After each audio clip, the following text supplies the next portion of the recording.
Underwood. Thin ice! So I can't knock down a triple here.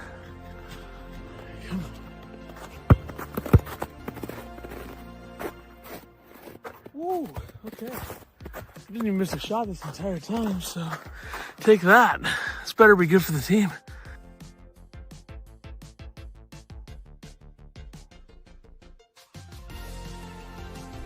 Oh, I thought for sure. there it is. Boom! Yes!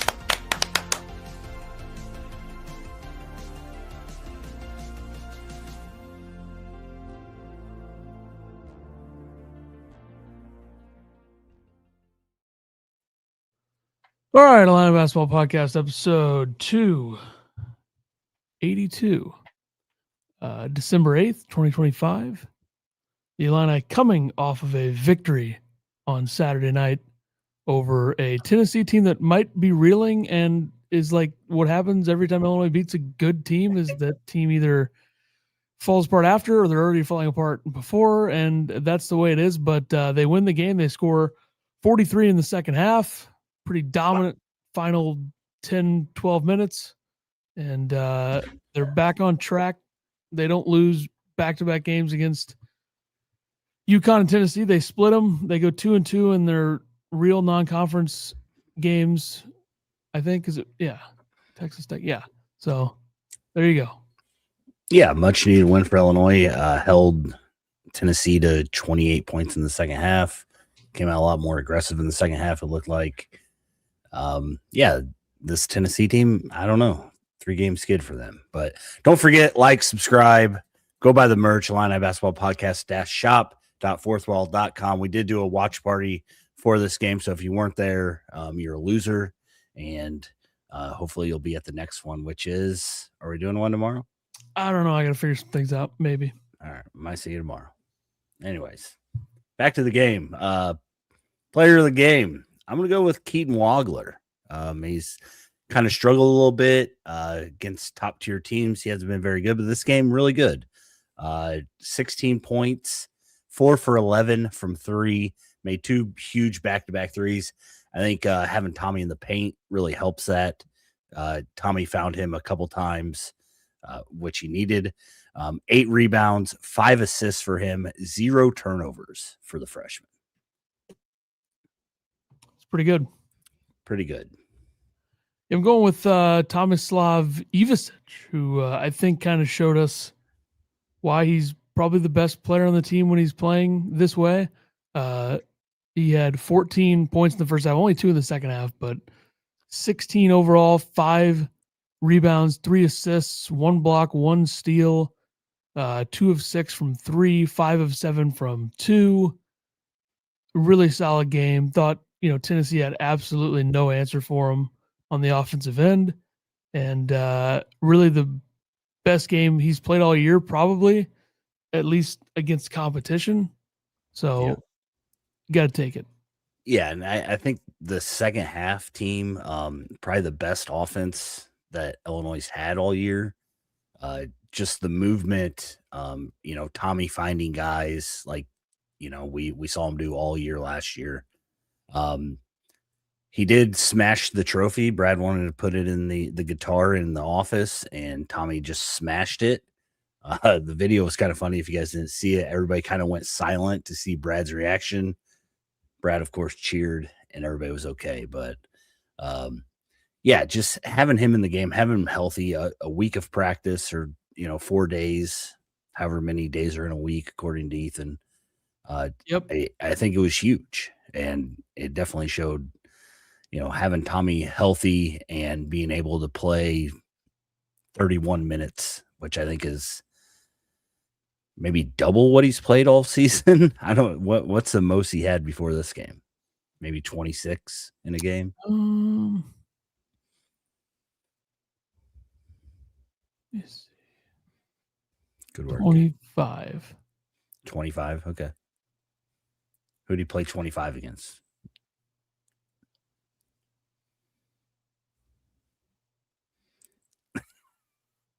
This dramatic effect, or what's going on here? My computer won't load. Oh, computer's broke. Yeah, it's not going to load. All right. Quackle, what's going on? Bob Johnson, how you doing? Uncle Phil, Ethan was early. Good try. Bob says ball movement seems to be a lot better when Andre isn't out there. We'll talk about Andre here in a little bit.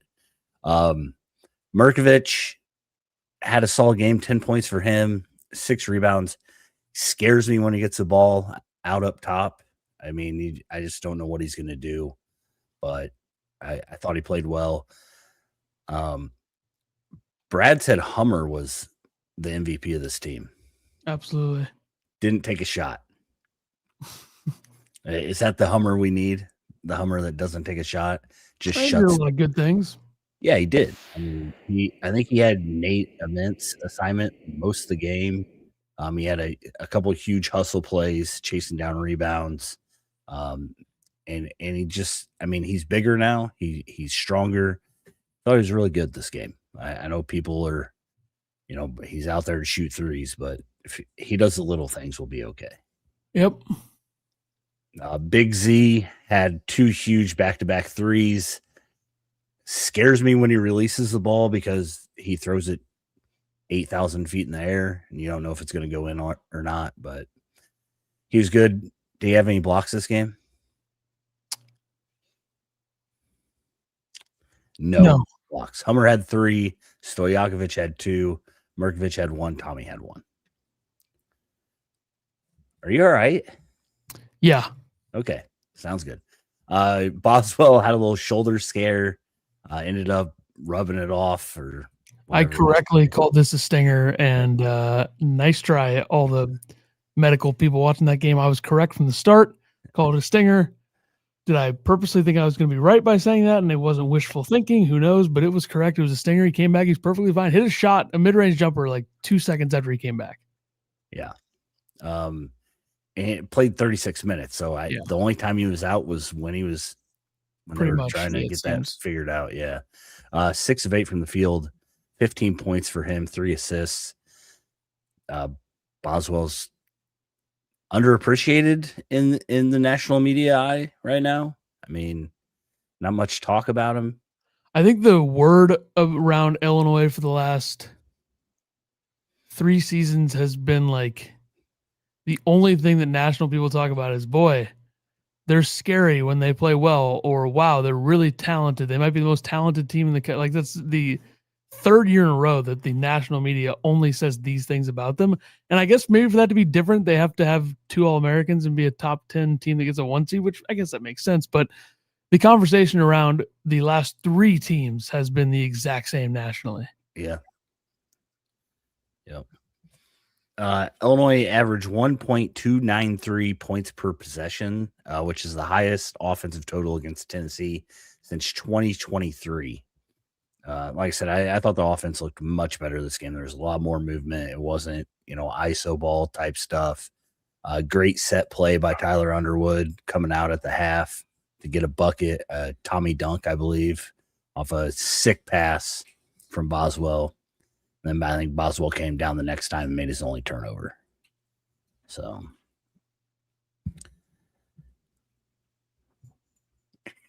Yeah, all right. You're great tonight. I got some Tennessee thoughts. All right. The producer says, how good will this Tennessee team actually be? The producer is back. He did do this whole thing. So I'm guessing that's why Ethan is going on silent. I don't know. It's ready for the rest of the episode, Just getting over this. Okay. Go ahead. Tennessee. What are your Tennessee thoughts right now? I think it's a fairly weak Tennessee team. I think that they have kind of lost what they were in the last few years under Rick Barnes, where they were really winning a lot of games and being really good in non-conference. Like last year, they beat Louisville in non-conference by 20. They beat a Baylor team that I didn't think was very good, but they beat them by 15 on neutral. They beat Illinois last year in non-conference. So this team was 14-0 going into the new 13-0 going into the new year last season. And you look at what they lost. Chaz Lanier gone. You replace him with Jacoby Gillespie, who I just don't think has as much in his game as Chaz Lanier, who's 6'5", strong, scored underneath like you didn't only rely on quickness like Gillespie does. This last team also had Jemai Meshack, who was a very solid, like gritty, hard to play against 6'4" guard, like defensive specialist type, who could make some shots occasionally. I mean, he shot 35% from three last year. So they lost him. They lost Zakai Ziegler, who was kind of the heartbeat of the program for 4 years. In his 4 years with Tennessee, they went second round, Sweet 16, Elite 8, Elite 8. They lost him. This is just a different team, and it's not as good of a team. You have Cade Phillips, third year. He doesn't score points at all. He didn't really last year, but last year he had 6 or 7 games with double-figure points, and he's got 0 of those this year, and he's starting this year. He wasn't starting last year. You have, like I said, Jacoby Gillespie, I just don't think can fill the void of Ziegler and Lanier. Nate Immense, a freshman, like it's going to take time, especially you look at the last 2 games against power conference competition have been pretty rough. He's supposed to be like high quality freshman, right? Like gonna be that's what Jimmy Dykes and Jelly Roll would have you believe. Yeah. Like he should, he's fine. I haven't looked at any mock draft, so I have no idea what anybody thinks about NBA people right now. But you look at his 4 games against non-conference opponents, 3 of them have been against power conference opponents, 3 of them have been pretty bad. Illinois, Syracuse, and Houston. He shot a combined 6 of 22 from 2-point range, and I mean 1 for 10 from 3. Like the outlier is Kansas, where they lost the game by 5 when Kansas didn't have their best freshman, which is Darren Peterson. He had 20 points and played well. Wasn't the case this time. So I just think that Tennessee is much, much more flawed than they have been in recent years. 2 Elite 8s in a row, 3 second weekends in a row. I don't think that's going to happen this year, but I still think that they'll be a contender in the SEC. I would be pretty surprised if they finished ahead of, Alabama or Florida in the SEC. Even like, I don't know if they finished better than Georgia or Vanderbilt. Like, I don't know. I think Vanderbilt, we're going to find out about them. But I just don't think this is a very strong Tennessee team right now compared to previous years. And I will say, I think I talked a lot about the glass going into this game, and the rebounding numbers were pretty ugly for Illinois.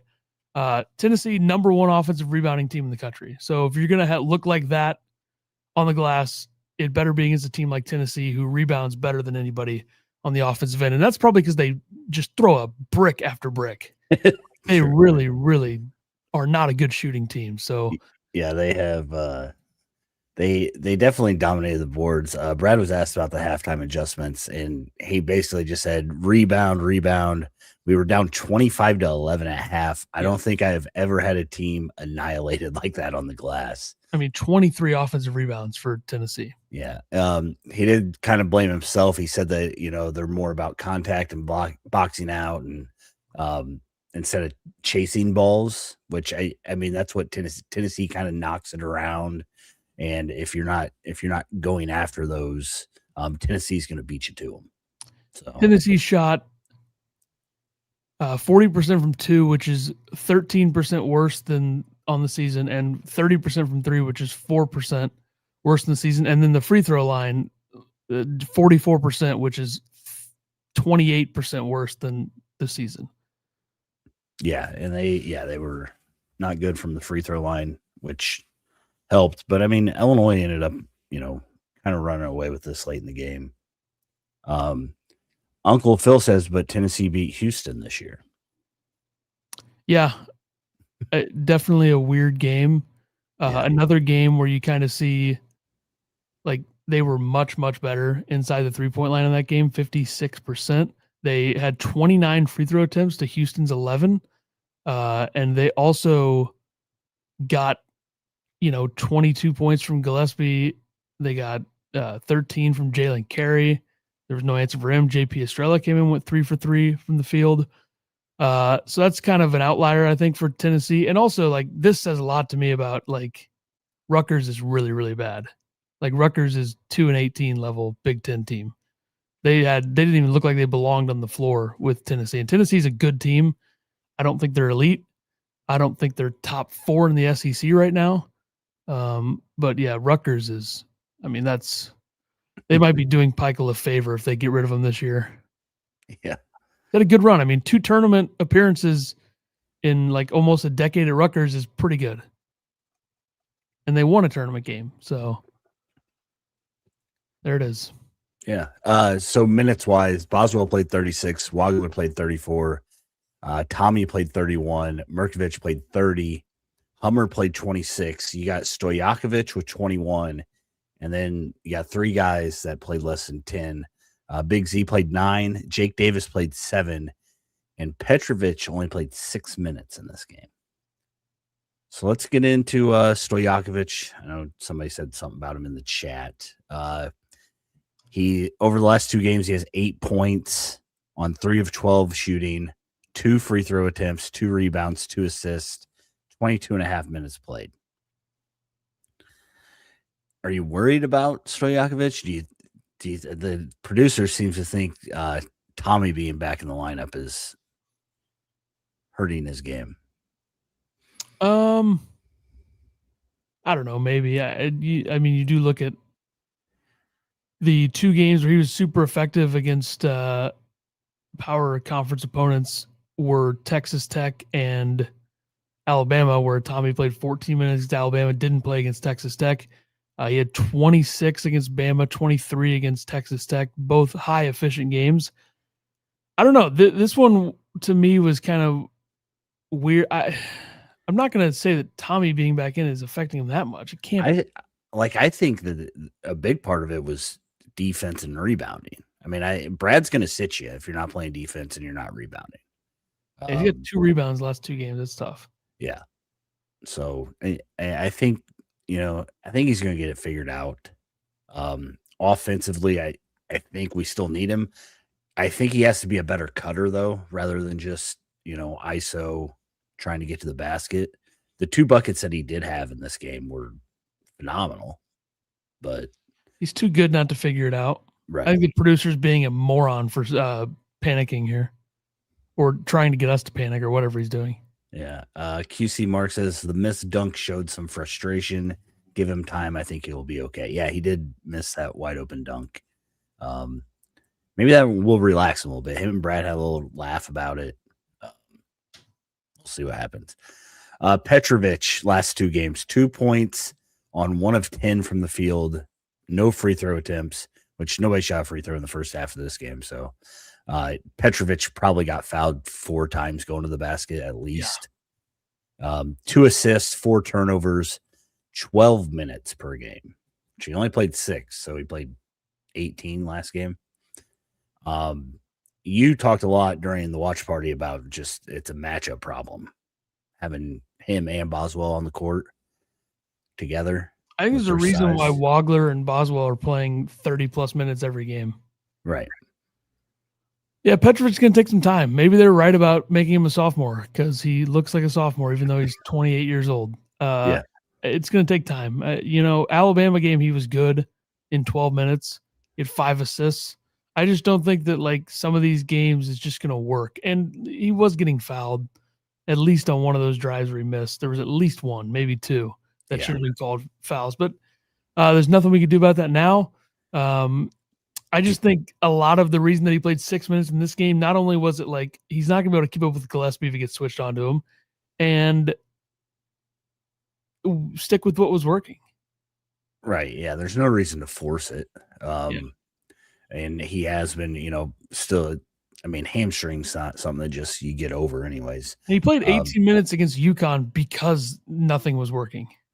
Yeah. And Just throwing him out there. You can't say that the offense doesn't run well when he's in. I think he had 11 assists this season, and he's only had 3 games where he played like real minutes. Yeah. QC Mark says tough to reduce Wagler's minutes due to his play. Yeah. Wagler's going to play 35 plus minutes. So. Pretty bad choice for my disappointment of the season with Wagler. I think is who I picked. Not a good one there so far. That was purely based on hype, but he's not living up to the hype per se, but he's closer than I thought he would be. Petro might not be might not be used to being T-boned by a truck on his way to the basket with no foul called. Yeah. They let Tennessee play football at times, and that's, I think, part of what's going to help this Tennessee team this year. Yeah. SEC will let that happen. So, other notes and quotes, Jelly Roll on the ESPN broadcast. Thoughts? I mean, we could barely hear him, but it was annoying not being able to hear him. Yeah, it's been covered enough. I mean, it sucked. Yeah. The entire broadcast sucked. I think I don't even know if it was so much the problem. The problem was that it was just a long, like between the under 12 and the under 8 was a long time, and like you don't just kick them off because it's stale, I guess. Yeah. Illinois fans travel, says the producer. I think we already knew that. Good talk. Great, grand, wonderful. What do you think for the football game is in Tennessee? Do you think that Illinois gets half the stadium filled for football? Because I think it was over half for this, wasn't it? Good talk. Is that the bowl that Illinois is going to play in? Yeah, they're playing in the Music City Bowl against Tennessee. Did that all come out yesterday? Yeah. I missed all of that. That's probably the first time ever that I've missed. Really? It. Did you know that Notre Dame backed out like a bunch of sissies? Notre Dame should have been in the playoff. They should have. I agree. But no, I didn't. Yeah, I missed every single. Yeah, I usually see those bowl games coming in, but I missed every single one. Wow. I don't know. I don't know why any Illinois alum cares about the football team. Like, I get it. Football is a great sport, but come on. What are we doing here? Let's stop pretending like the program's going to elevate itself any more than it did last year. It's not happening. Okay. Well, I mean, I'm right. They completely underperformed this year. Go Ducks, huh? There's nothing to do with Oregon. It just has more to do with, Illinois' lack of being a good football program, because I guess they're not even they're a fine football program. I don't think they're a good one by any stretch. I mean, they're what they need to be, I think, for Illinois. Which I think Illinois State. Illinois State's better. It's a joke. Everybody relax. Although blew out the ACC champions at home. How about that? Yeah. But they went 5-4 in football this year, and they lost to Indiana. And it's one thing to lose to Indiana. Great team. A lot of people think they're the best team in the country. I know Ohio State lost to them. I'll still take Ohio State, and I will take Georgia. But that's just me. They lost by 53. They were completely non-competitive against Ohio State, which is understandable. Lost by 18. Mm-hmm. Giving up 42 at Washington, losing to them. Disgusting. And then losing to Wisconsin by 17, a really bad Wisconsin team. Yeah. Football program, dead. Take all the money, give it to basketball. All right.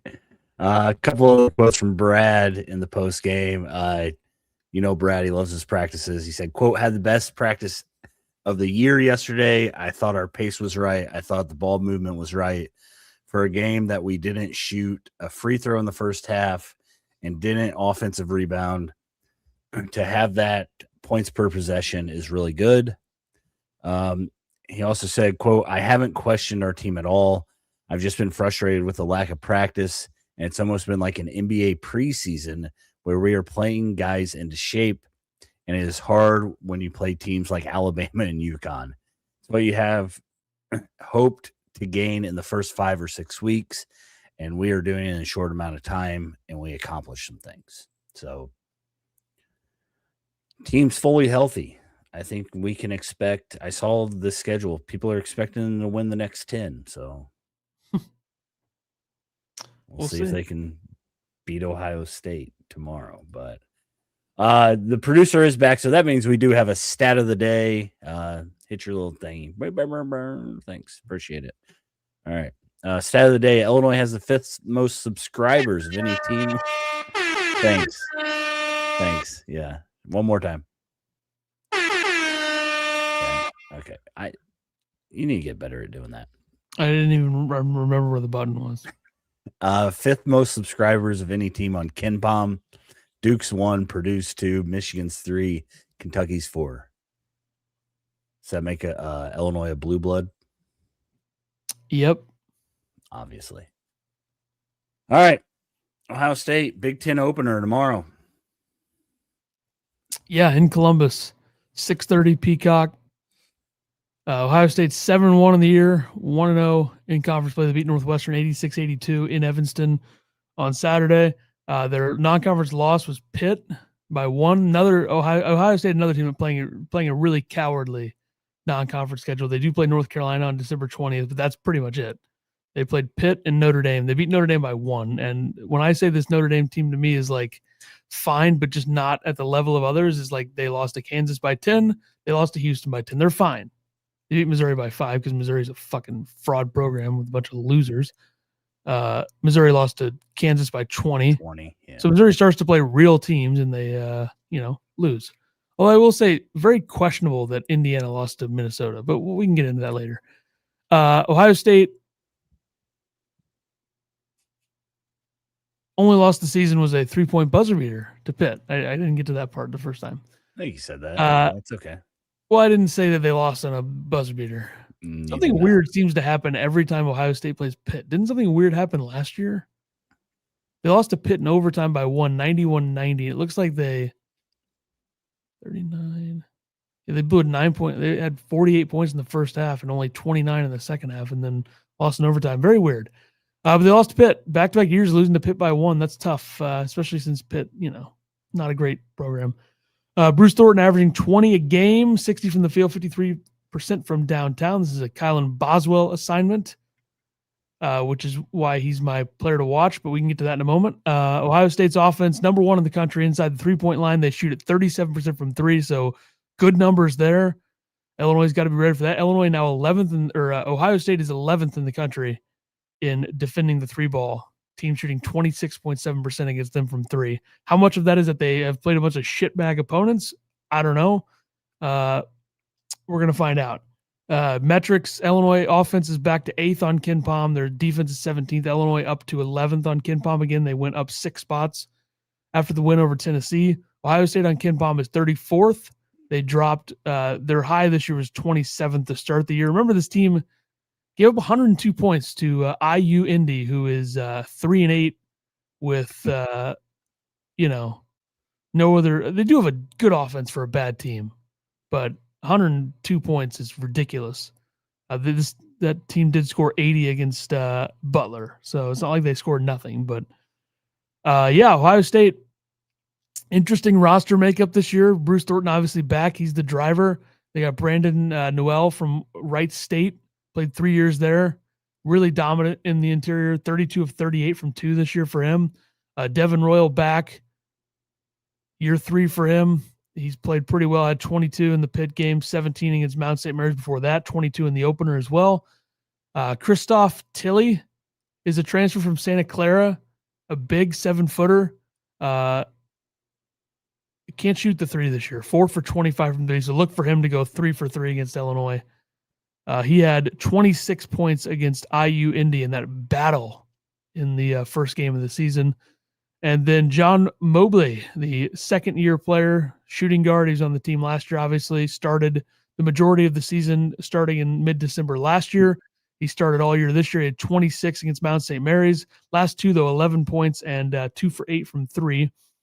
So I think Thornton's going to be the guy that Illinois has got to key on, obviously. I mean, Noel's coming off of a big game, too, against Northwestern, but this is year 4 for Bruce Thornton, and he's been really consistent so far. He had 38 points against Purdue-Fort Wayne and shot 14 of 17 from the field in that game. So see how Notre Dame, he was 8 for 15 from the field, had 24 points. He has a ton of assists, had 10 against Northwestern. So there you go. And he also has games where he rebounds, had 13 rebounds against Pitt. One of the best players in the conference, I think.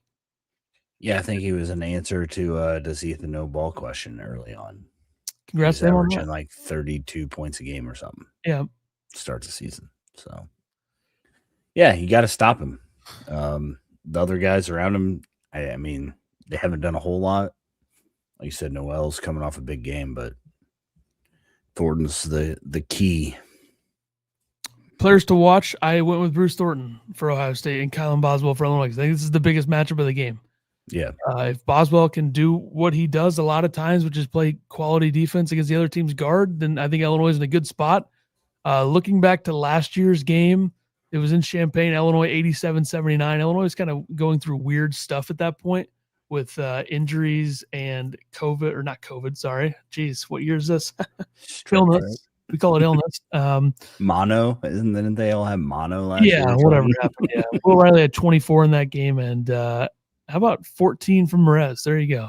But Thornton had 20 points in that game, 7 rebounds, 5 assists, and he was 7 for 18 from the field. I will say Boswell only played 22 minutes in that game. I don't know what was going on. DGL started, so very weird whatever happened there. But remember, Devin Royal had 29 in that game, and Mobley had 20, but it was on 6 of 21 shooting.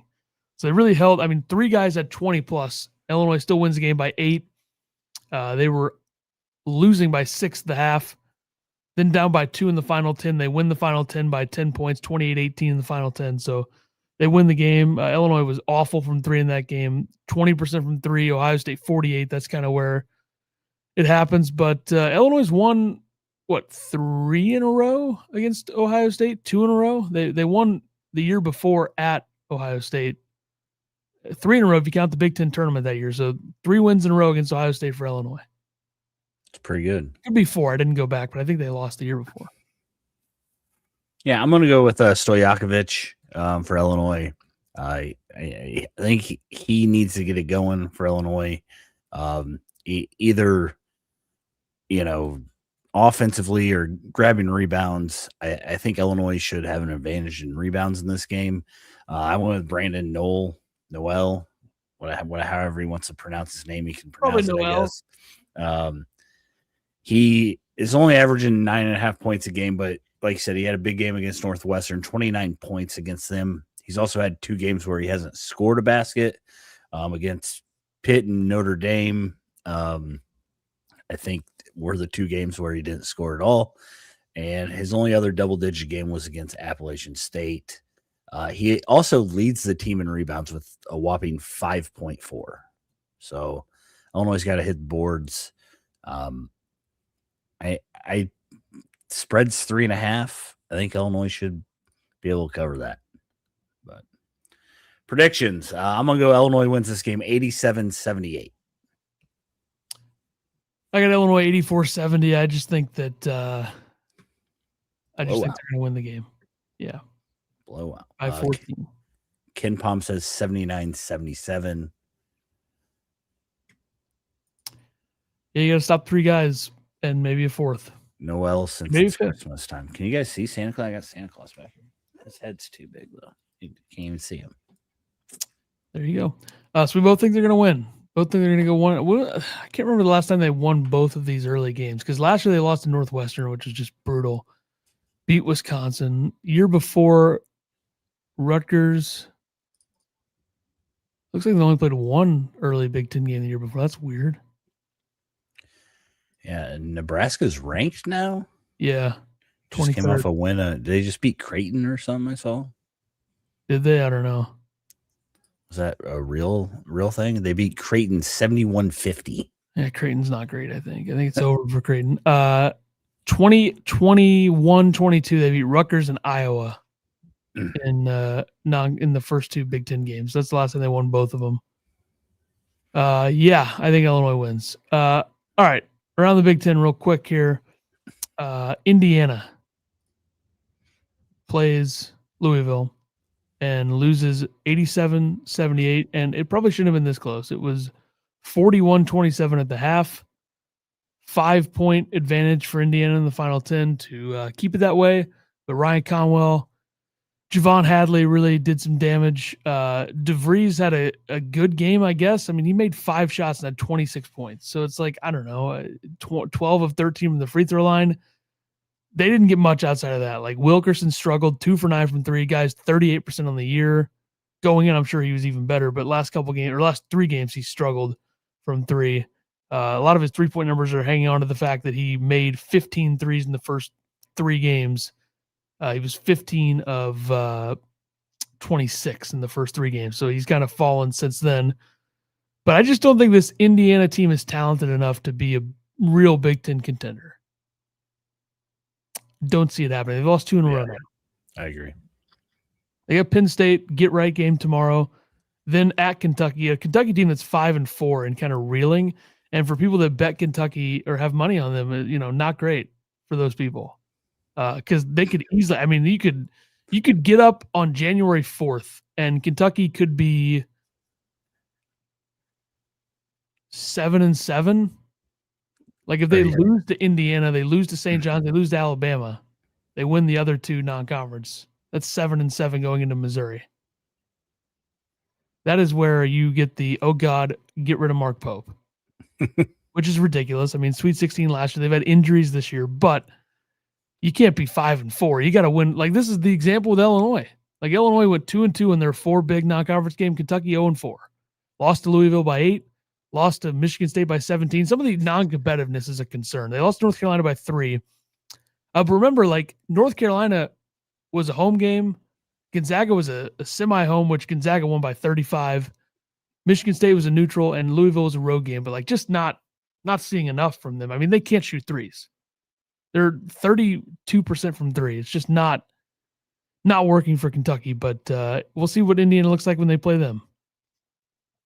Indiana also has a pretty light Big Ten start in January. Washington, Maryland, Nebraska. Then you play Michigan State, but you get Iowa at home. Then you go at Michigan. A couple games later, you got Purdue. Then you go UCLA, USC, Wisconsin. Skip Oregon, they suck. Illinois and Purdue after that. So steady start to the Big Ten play for them in terms of it's pretty easy and then it gets hard. But we'll see. I mean, it's not Mike Woodson there anymore, so it's different. Purdue dropped to 6th in the AP poll. They got hammered by Iowa State. Final score, 81-58. Iowa State jumps up to number 2 on KenPom. Purdue is now 6th. Not sure where to go on this one. I mean, just no answer for Iowa State's defensive ability and plan, and they got enough scoring. Like if Iowa State's going to make 11 threes, you're probably not going to beat them. Yeah. They've been shooting like crazy lately. 44% from 3 on the year, if you round up from the decimal 0.8. Sounds good. Very curious to see this Thursday game, Iowa State, Iowa. Very curious. Iowa gets beat by 40. I think it'll be close, rivalry game. You look at last year when Iowa State was much better. It was only a 9-point game. Year before that, Iowa lost by 25. So maybe we see some of that. Who knows? I don't know if Ben McCollum teams, I know that Michigan State handled them pretty easily, but like, I don't know if Ben McCollum teams are going to lose by a ton that often. They probably will lose by double digits to Iowa State, but it might be like 10 or 12 instead of 20. I don't know. I just can't believe how good Michigan State is again. Like, it's just so annoying. Somehow Izzo has found, like, they were pretty average for a couple of years there, and now it's just like, God damn it, they're back. Yep. It's unfortunate, really, for all of us. What's next? Michigan is number 2 in the country in the AP poll now. Dominant win over Rutgers, start Big Ten play. I would say when's Michigan going to get challenged, but they already were, and they passed. Villanova tomorrow, though, not a layup. I mean, it's in Ann Arbor, which helps, but yeah, they don't have. I mean, they're the opening of their Big Ten schedule's pretty light. Really, nothing of real concern until January 30th. I think it's Michigan State. Yeah, Michigan State. Yeah, but then, like we talked about earlier in the year, though, like they do have UCLA, Purdue, Duke, skip Minnesota, Illinois, at Iowa, Michigan State finished. Like, it's not going to be the easiest finish, but I think they will trip up somewhere. Like, I think USC might sneak one on them in Ann Arbor, which would be pretty surprising, but I think that kind of stuff does happen. I don't think they'll start 3-0 in January. I think USC or Wisconsin will beat them. And maybe even we'll see with Washington. I doubt it happens, but West Coast road game, you never know. And I think Villanova will keep it close. I don't think they'll kill Maryland, although maybe they just do, and I don't know. But other than that, I mean, Jawan teams would not be doing what these teams are doing. At least not the later ones. Yeah. Merez made 2 threes too. So yeah, good for him. Totally. I'm really happy for him. Definitely. Scumbag. Nebraska, Illinois is a ranked matchup now. Nebraska 23rd in the country. Nebraska, I mean, not the high end of cowardly non-conference scheduling, but definitely somewhere in that mix. I mean, Oklahoma, New Mexico, Kansas State, and then you play Creighton every year, and Creighton's not good this year. So I don't know why we're going back to this. I know that they're 9-0 and they have the nation's longest winning streak from last year, 13. But I don't know if Nebraska is one of the 25 best teams in the country. I actually know that they're not. right. So I think they're ranked based on they beat Creighton. Well, Creighton lost to Gonzaga by 27 and Iowa State by 28. You were both really good teams, but they're just not competitive. Their one power conference win was to a bad Oregon team by 10.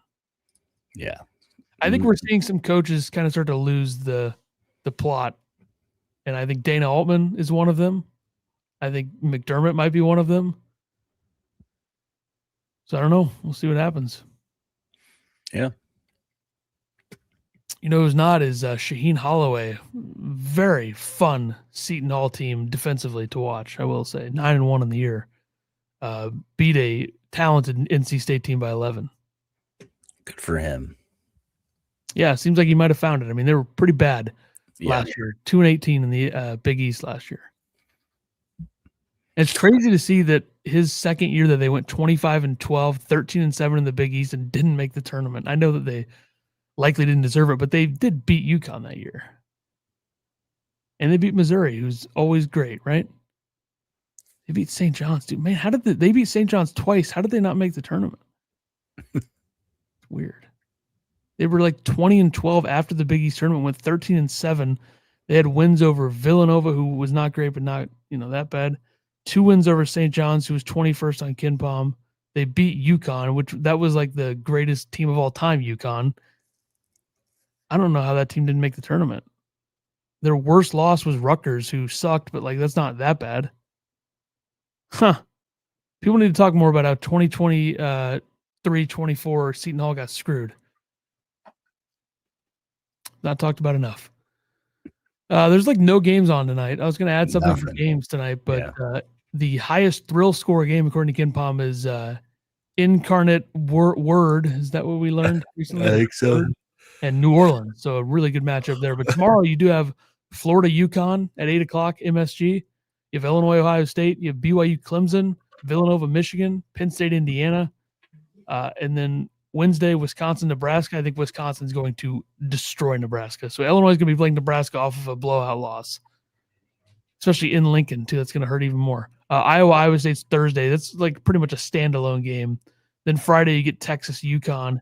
And then Saturday, you get what I think could be maybe the best remaining non-conference game of the month, which is Arizona at Alabama. Not at Alabama. It's a semi away for Arizona. It's in Birmingham. That'll be a really good game. And then Arkansas has been winning some games. They lost to Duke by 9, lost to Michigan State by 3, but they beat Louisville. They beat a very, very good Fresno State team by 24. And by very good, I mean not good, but fine. Fresno State team. They're going Texas Tech in Dallas on Saturday. And Illinois, Nebraska, huge game. UCLA, Gonzaga. That game is in Florida. Nope, no, it's not. I read George Washington, Florida. That didn't make any sense. It's in Seattle, of course, obviously. How would you not know that? Indiana, Kentucky on Saturday as well. And then Sunday, St. Mary's, Boise State, huge showdown. Huge. And the Battle of Chicago on Sunday, if anybody's interested, at 4 o'clock on ESPN Plus from Chicago. You have Chicago State and Loyola Chicago. That should be a barn burner. Chicago State's back to being, I don't know, they weren't last year, were they? One of the 5 worst teams in the country? Okay, Didn't they disband a couple years ago or something? 2 years ago, they weren't one of the 5 worst teams in the country. Last 2 years, they have been. Okay. I think 2020 they quit because they had no players. Yeah, they played 9 games the year that Illinois beat them by 59. Illinois made them quit. It was 97-38. And then they lost by 34 to Drake, and they hung it up for the season. Team shot 25% from three. It's pretty amazing. By the way, this year's Chicago State team, just to show you how good they are, they beat Illinois State by 40, or they lost to Illinois State by 42. New coach there, by the way, and new conference. They're in the Northeast Conference now, which that makes a ton of sense. The great teams in the area are there. Like you have Connecticut, Long Island, just yapping, and New York, How are you on? yeah, Pennsylvania. You have a bunch of these teams that are like upper Northeast that are in this conference. Yet Chicago State's in there. Like make it make sense. You know? Yeah. Trying to fill time for everybody here. I'm just trying to entertain the people. A lot of people were questioning my efforts early in the show. I don't think that those should be questioned anymore. And then I just kind of realized, looking back at the doc, we do have couple other things here. Yeah, a couple other things left. Yeah. You ready to move on from Chicago State or? Yeah. Okay. All right. So the Royal Palm Invitational was announced I think it's going to be in Dubai, I believe. Brad was asked if they were invited, would he play in it? And Brad seemed to say, absolutely. Why wouldn't we? Exposure on an international level. No. So it sounds like Illinois would play in this. I believe it would be at the beginning of the season. I don't really know what their plan is. It says St. John's has already declined per Patino. Probably because he's old and he can't travel that far. But Greece for a couple of years. Upsides financially, oil money or whatever they have over there. There's some criticism of Liv. I don't even know what this means. And is Brad a hypocrite given his recent remarks on MTEs? Probably the dumbest segment ever introduced in the history of the show. Who cares? I don't think this is a good idea. Like, I mean, no, I don't want them to play it. Like, I don't. Why the fuck would you go out of country like at all? Like, this is. I have no interest in. Brad loves to travel. They fucking do it in the summer. Do it when you get players. You don't have to go play there. Yeah. No interest in this. Absolutely none. If you're going to fucking travel, go to Maui. Who gives a shit how bad the Maui field is now? Just play there. Who cares? Illinois fans would travel to that.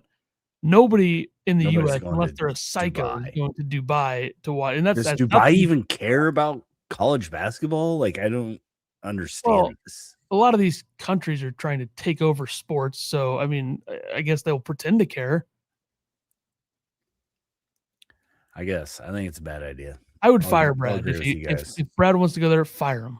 See ya. Is that a joke? Who knows?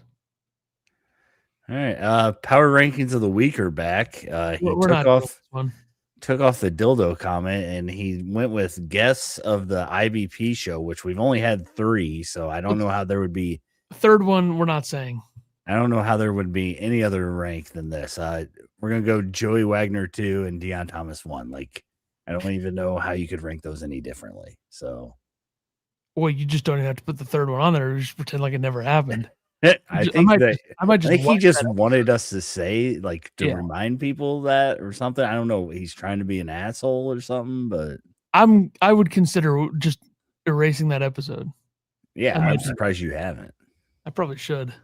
Let me see. All right, final segment. Does Ethan know ball is back?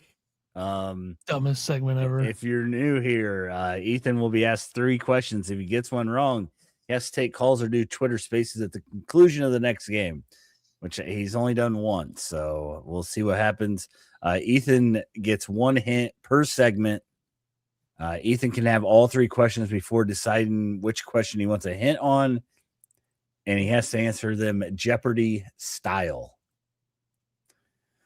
The topic this week is, or the theme, Illini and the Heat.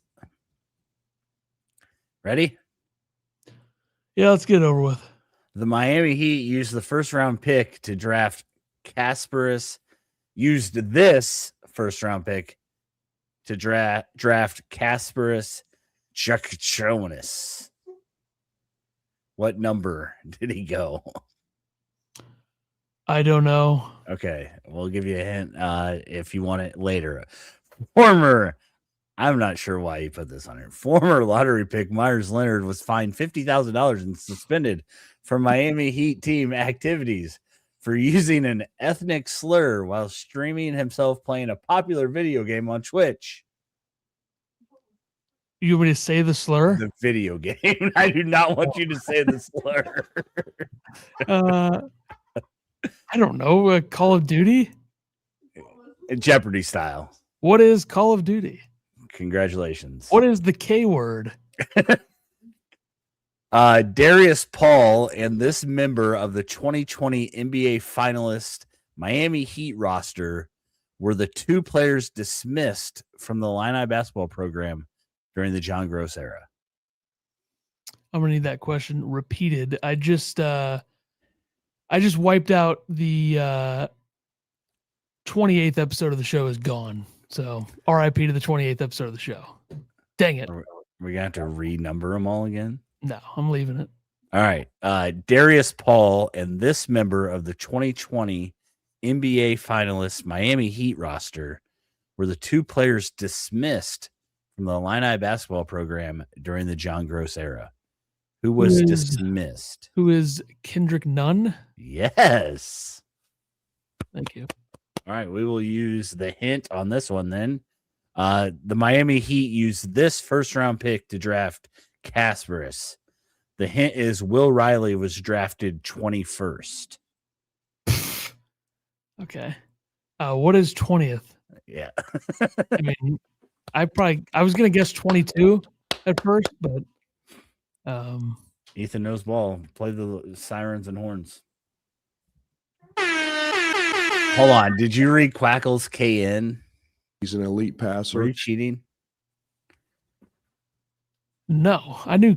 How would I not know? Kendrick Nunn was on the Miami Heat. He went to Oakland after Illinois. Mm-hmm. Also, I didn't even know what that meant. Did I? I think I answered before. I'm pretty sure that the question was 6:19 or 6:20 p.m. and he commented 6:21. So roll the tape back if you want, but unfortunately, I believe you. I don't. Why would you? I wouldn't have even connected KN either. Like I didn't. I knew the answer. Like if I didn't know the answer, I wouldn't have connected that. That's true. All right, Ethan does know ball. In fact, Yeah, really great questions. Absolutely. no call tomorrow. Probably no watch party, but who knows? We'll figure it out. No watch party. What are you doing tomorrow? Just some stuff, you know. It is. It's what the it is. first Big Ten game of the season. We'll see what happens. All right. That is that. If we don't go do follow watch us party- on Twitter, Ethan will let you know if we're having a watch party or not. If we don't do watch party, I will get on Spaces. Everybody, don't worry. Everybody wants to go on Spaces. Yeah. Everybody wants to go on Spaces. The producer wants me to, so I will do it. Especially if they lose, it'd be even better. But I don't want them to lose, so there you go. All right, we will be back after the Ohio State game for an episode, and we'll see if we're doing a watch party tomorrow night. Both games this week on Peacock, which is bizarre, but it is what it is. If you want to try the NBCSN channel, if you have Xfinity, I think that works for Peacock. I don't know if it works for all of it, but the Phoenix Suns are on Peacock tonight as well, so congrats to them. They have like no players at all, and Grayson Allen's the number one option tonight, but we'll see what happens. Episode 203 later this week, and we'll see everybody follow the Twitter at Podcast Line, buy the merch line, basketball-shop.fourthwall.com, and all that stuff. And we'll see everybody next time. You can say something. Goodbye. You're supposed to cut me off. Underwood. Thin ice!